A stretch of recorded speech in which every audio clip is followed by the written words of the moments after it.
Hi everyone, in this video we are going to model this bicycle using some of the same techniques that we used to model the chair, in addition to a few new techniques. We're going to be using reference photos again to model this bike.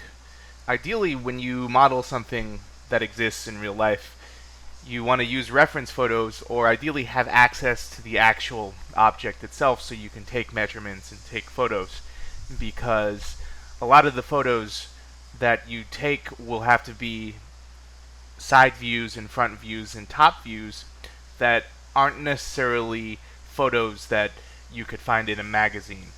So because I don't actually have this bike, I had to pick a bike that was actually really well documented. So I picked this Cannondale track bike from 1993. As you can see, I managed to find lots of photos of the same bike from different people. But I did find two shots of the same exact bike from the side and the front. So we're going to use these two shots as our front and side, and use these other shots of similar frames but not the exact same bike. We're going to use these other shots as reference photos for certain details like this. But the main bike will be modeled tracing this photo from the side view. So let's begin by starting with a new file. Let's go and work in side view. So let's press spacebar and then let's do side and maximize this. Let's go to view, image plane, import image, and let's browse to our image folder here, and let's find the side view. Let's say it was this one. There's our image. I press W to bring up the move tool, and let's place it about here and scale it up a little. Move it over.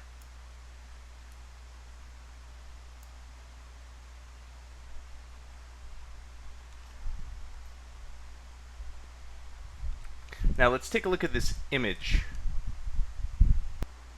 So we're going to model this bike much like how the bike is actually assembled. So the frame we're going to model as one piece like this,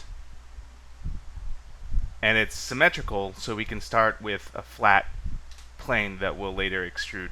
The fork will be a separate piece, and then the stem and the handlebars will also be its own separate piece, and the seat post and seat will also be a separate piece. So this is going to be the first time that we have more than two pieces in a scene. So let's go, and instead of starting with the cube this time, let's start with the plane. So let's go to create polygon primitives plane and make a plane with the up axis in the Y direction.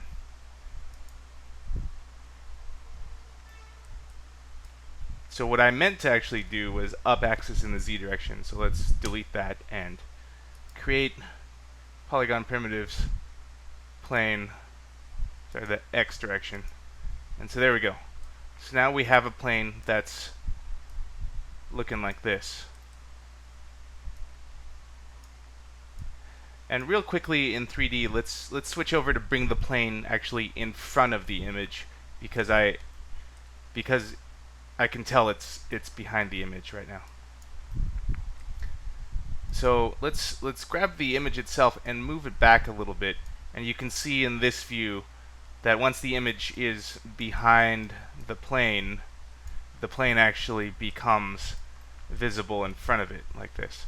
And let's also, while we're in this view, let's select the plane, go into attribute editor, and in your image plane shape, let's turn down alpha gain to something like this.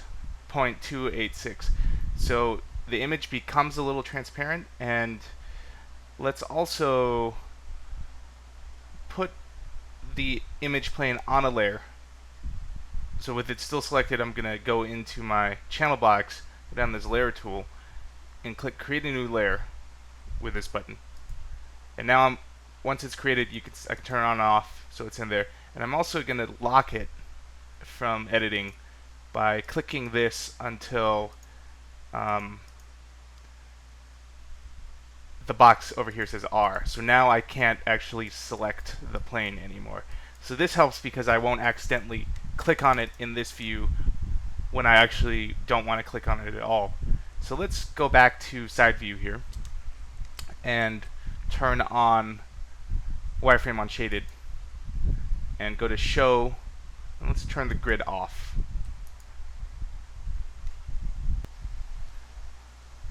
So let's move this and temporarily turn it to wireframe so we can see through the plane. And let's start scaling. Scale this down a little bit.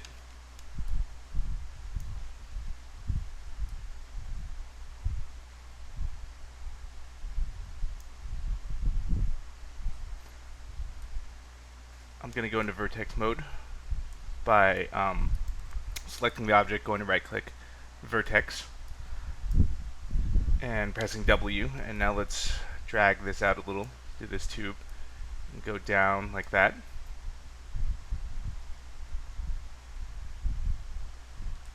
And then from here, let's take this edge, extrude the edge out like this.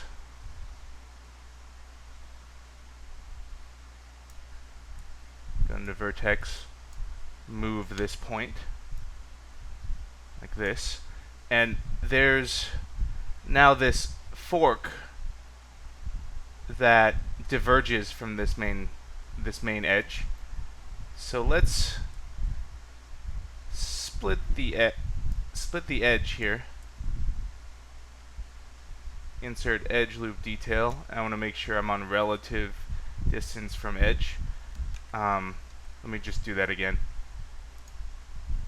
Select your edge, shift right click, insert edge loop tool, and let's do one maybe right there.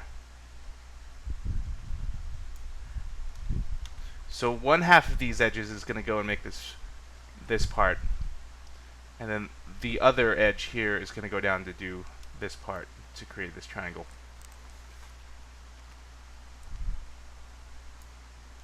I'm going to take this edge here and shift right click, extrude edge, and I'm going to drag this triangle out like this.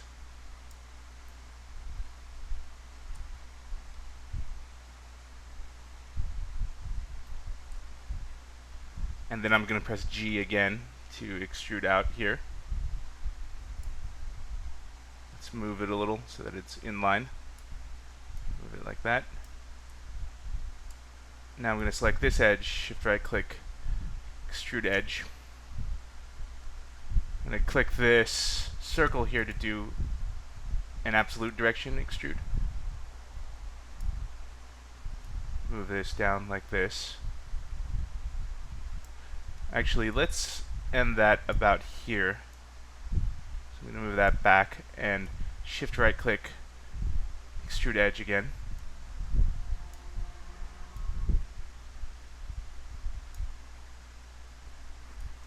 I'm going to go into vertex and position this so that I can do a similar V thing again. So this edge here will become the edge that extrudes this member, and this edge here will extrude that member. So now let's select this edge, shift right click, extrude edge, move this over. Let's get kind of close here. And now let's go into vertex mode and select this edge. Actually, let's select both these two edges and shift right click, merge vertices to center. And now I'm going to select that newly merged one and move it back to where it sort of used to be. And now I'm going to do the same thing for these two. I'm going to press G to repeat the last command. And I'll move it back like this.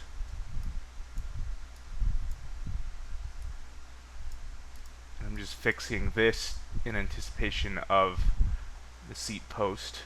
Okay, let's leave that like that for now. And let's go back down here and pull some of these vertices around. Do something like that. Like that. So, if you remember from the chair lesson, the seat lesson, we don't have to worry so much about these sharp edges yet. We'll come and smooth these out later. So let's take this edge, this vertex, and move it like this in anticipation of this extrusion on this edge going to here. So with that selected, let's shift right click and extrude edge. Let's go out and up.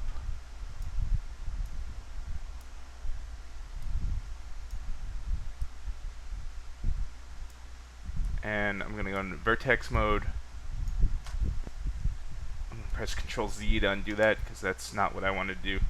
I'm going to go into W, move tool. So let's just position these a little bit more like this, more like this. And so now I want to build this piece that goes vertical but also connects to these two pieces. So let's start with this edge and shift right click, extrude it out like this to make this. And then let's also shift right click from this edge, shift right click, extrude edge to make this piece here. And I'm actually going to rotate it slightly now. Go into vertex mode, move this around a little bit. And now I have to connect this to this, and we're going to use a new command now called bridge. So I select this one, I shift select this edge, and then I shift right click and I go down to bridge. But before we do that, let's go into the options to make sure everything is good. So let's do linear path, 0 divisions, and leave everything else by default. So bridge. So it automatically patched in a surface between the two selected edges, which is really handy. Press Q to quit, and let's realign some of these vertices. This.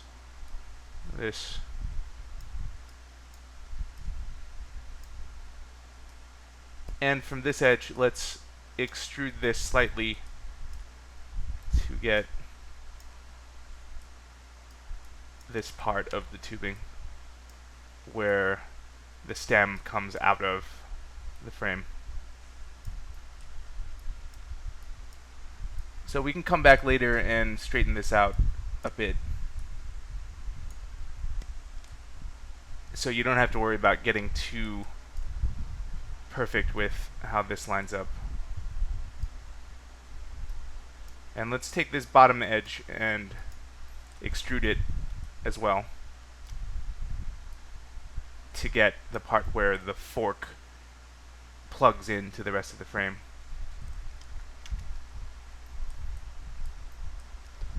And now let's go back over here and let's make the seat tube emerge from both of these edges. Extrude edge. And like do this, pull it up and over, and go into vertex mode and pull some of these over. Whoops.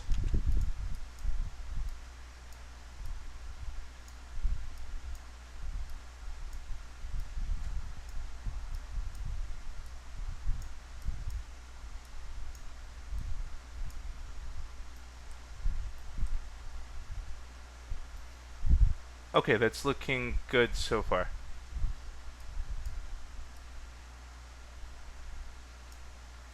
I'm just pulling up and adjusting a couple more vertices here, but that seems like a nice start. Let's get into this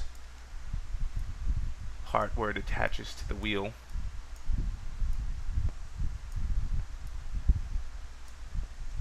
Let's take this edge and shift right click and extrude it, but let's go absolute by clicking on that circle. Once again, this circle switches between a relative transform, which is perpendicular to the edge, or an absolute transform, which is related to the overall world axis. Okay, so that looks like it could be good for the fork, but in fact, let's actually go back a little like this, and let's get in with some of this detail on the dropout.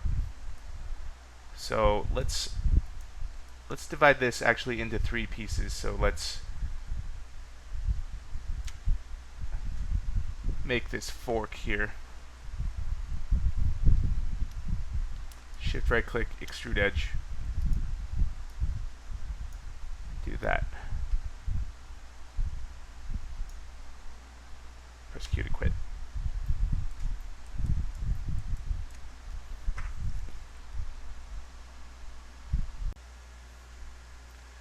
So upon looking at this a little closer, I want to redo this part because it's not as simple as it could be.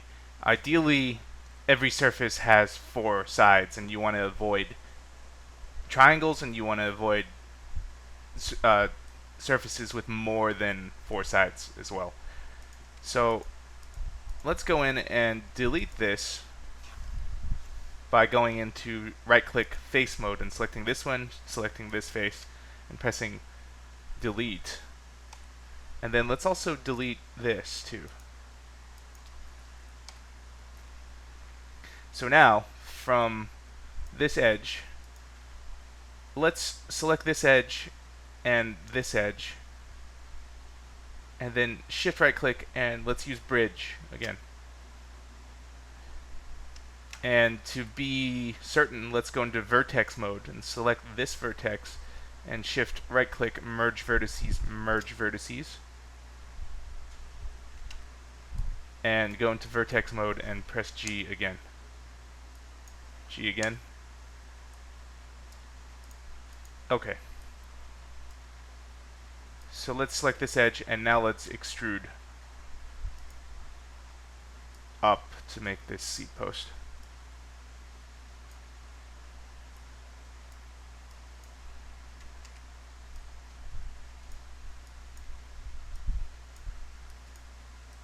So I think that's much better. So while we're at it, let's go and model this fork and this stem as part of the frame.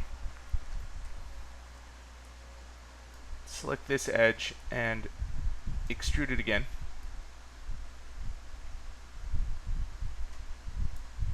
And then press G to extrude again.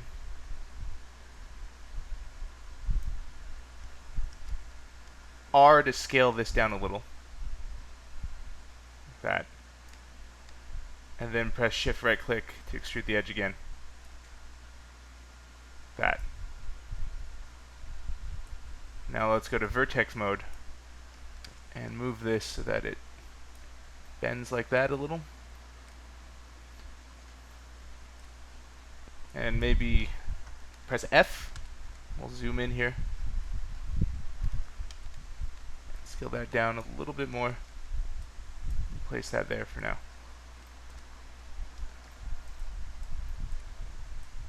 Let's select this edge here and insert another edge loop because I would like some more detail with that bend. Drag and release it there. Q to quit, W to move it.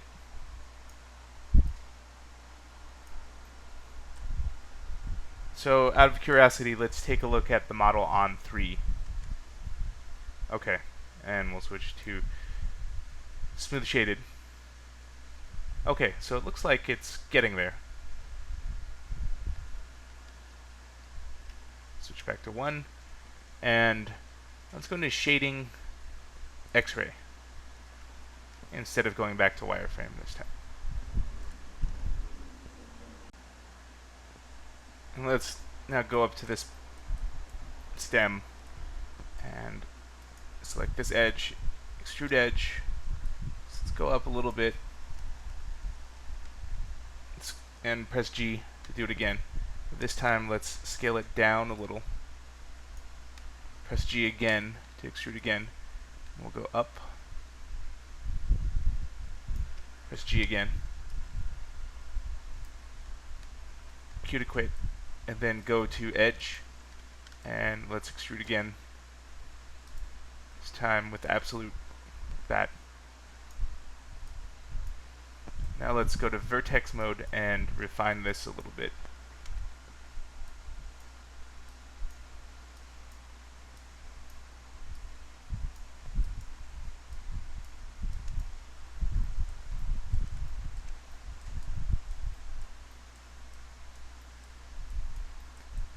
Go over here and do our seat post. The edge, extrude edge. Go up again like this for the seat collar. Press G, extrude a little bit, but let's scale down to get this change in tube diameter. And we'll press G again to extrude up. And we'll leave it somewhere like that. And press Q to quit. And let's go into vertex mode and press W and start moving some of these around. We'll go back later and add in details. But for now, let's get the general shape of all the tubes correct. So this tapers a bit more than what I have. So let's move this over.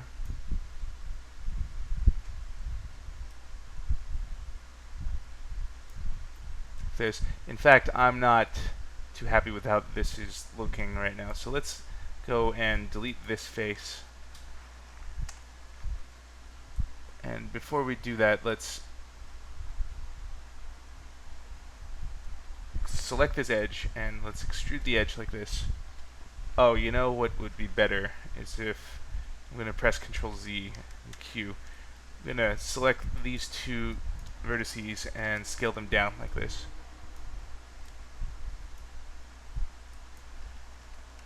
And then press W to position that. And then now from this edge, I'm going to extrude something like that.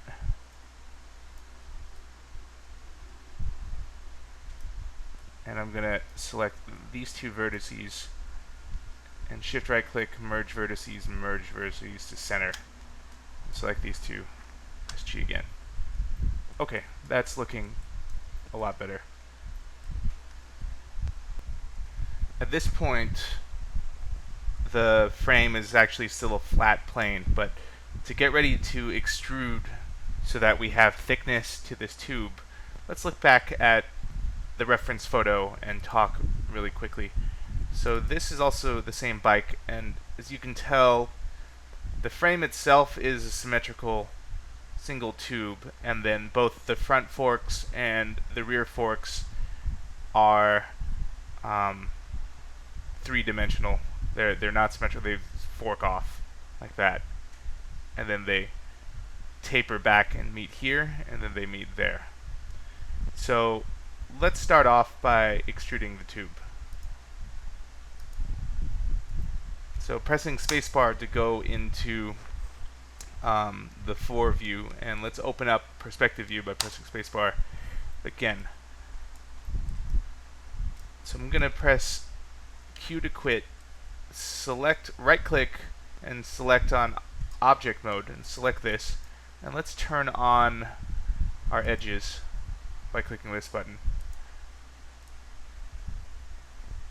And in face mode, I'm going to double click, and now I'm going to shift right click and extrude face, making sure keeping faces together are on, and I'm going to drag forward like this.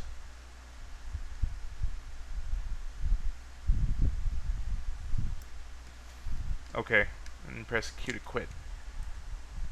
And so something I haven't shown you yet is you can select the object, and in your channel box layer editor, let's click on the last extrude input that we created, and under local translate, that's how far, that's the thickness of the extrusion. Let's actually give this a precise number. So let's go 0.25. So it's really helpful because you can go back and extrude something to the same number without having to, let's say, eyeball it.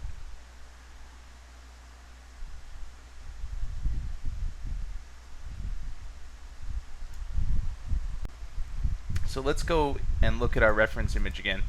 And on the fork, you can see that it diverges as a straight line on the fork and goes down and then down. Then from here, it diverges from that point and then converges back on this point. So let's start by making this detail here. I think the best thing to do is to let's insert another edge loop here, like right there.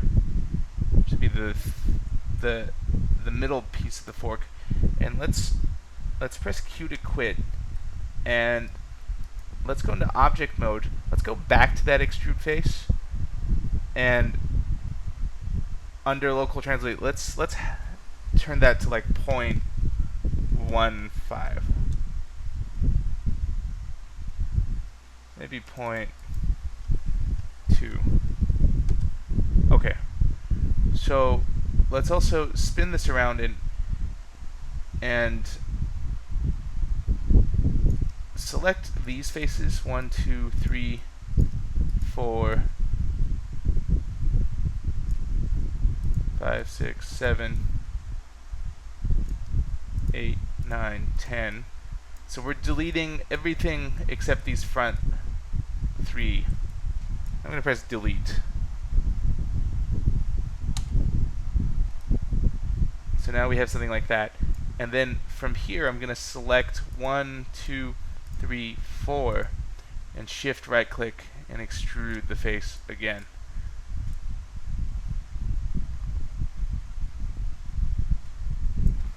So you see what I did there. But now there's a hole at the bottom here. And there's also a hole on this side. So let's turn off our layer 1 to get rid of this image. So I need to patch these holes back in, and the easiest way to do these ones are bridge, selecting this face and shift selecting this face and going bridge, Q to quit, selecting this face, pressing G again, and then this face, G again. And then I'm going to show you another tool I could easily bridge this, but something that's very similar is you can double click this edge and it selects the open hole. You can shift right click and fill hole.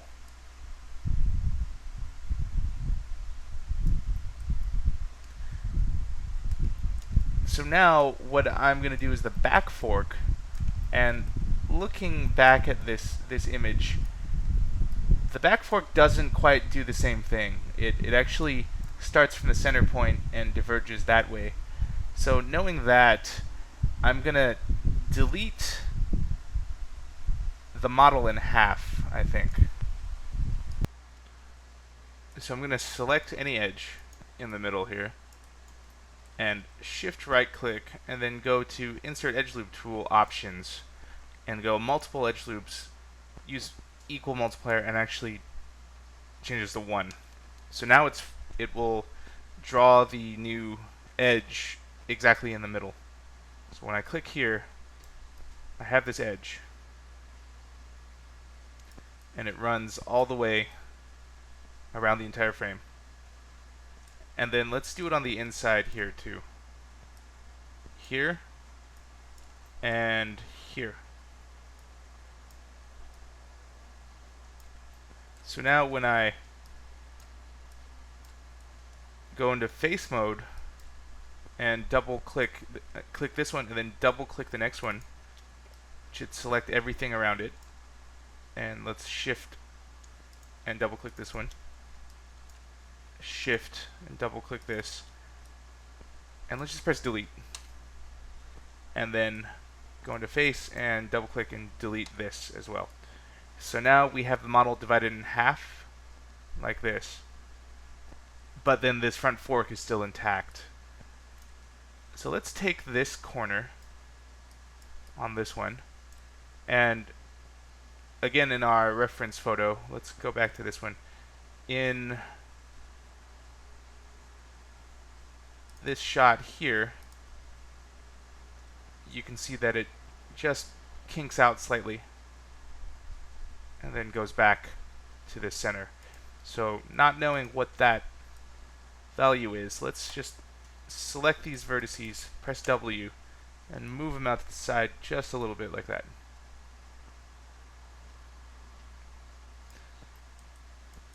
And so let's press Q to quit, and let's go to Modify Center Pivot, press W. And so the pivot point is now in the center, and I want to turn my snap on by clicking Snap to Points, holding down D, like I showed you before, the letter D, and middle mouse dragging to right there. So what I'm going to do now, in case you haven't guessed it, is mirror the model this way in the across the x-axis. So I'm going to go to Edit, Duplicate Special Options. Make sure that the geometry type this time is on Copy. Oh, you know what? Let's put it on Instance and leave all these at 0. Scale in the x value should be -1, 1, and then 1. Number of copies. And Duplicate Special. So as you can see, the fork mirrored like this, but then the rear fork successfully, because we pulled it out like that, it's diverging from the center point. So that looks pretty good. Now let's shift, select both of these, and combine them. Shift right click, combine. So now we need to close this inside shape up, but it's occurring to me that we should probably close it up before we mirror it so we don't have to do it twice. So I'm going to Control Z, Control Z, Control Z, Control Z to get back to this. And I'm going to go in and close just this part of the fork. So in edge mode, I'm going to select this edge and this edge, shift right click and bridge. And this is actually pretty simple. Select this edge and this edge, press G. And you can pretty much select all the edges in pairs and press G.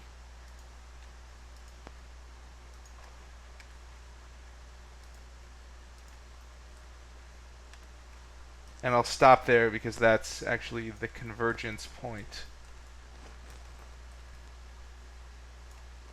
So now, when we select it, let's press W to make sure our pivot point is still at this center line.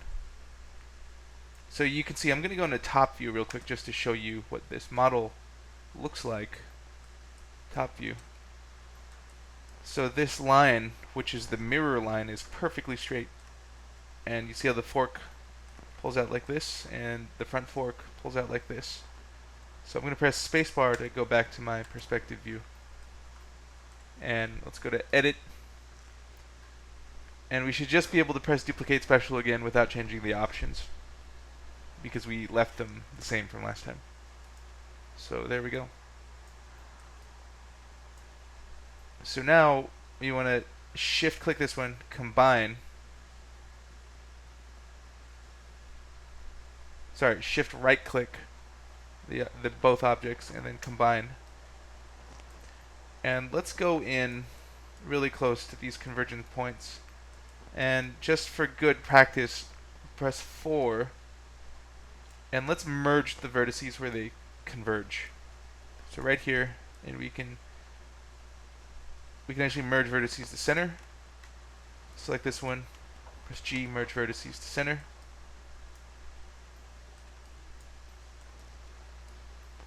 And then down here, in this convergent point, so you can see it's getting a little hard to view it when I zoom in. We can always reset that by selecting a couple random vertices and just pressing F. That recenters the view. So let's select just this middle one and shift right click, merge vertices to center, and select the bottom one. So I'm cross window dragging like before because there's actually two vertices there that are exactly in the same place, but they're not considered one until a single vertex until you press G. So that's just good housekeeping practice, because when you smooth it, it'll have implications if you don't combine the vertices. So let's take a look by pressing 5 on the shaded. So that's looking pretty good. This fork is a little narrow, so I'm going to take this face, shift click down to this face, and then this face, and shift click down to this face. Whoops, I selected a little too much, so I'm going to Control Z it. I'm going to shift click this and this. And you know what? I think I might scale it out a little like this. And then also do the same thing with these interfaces.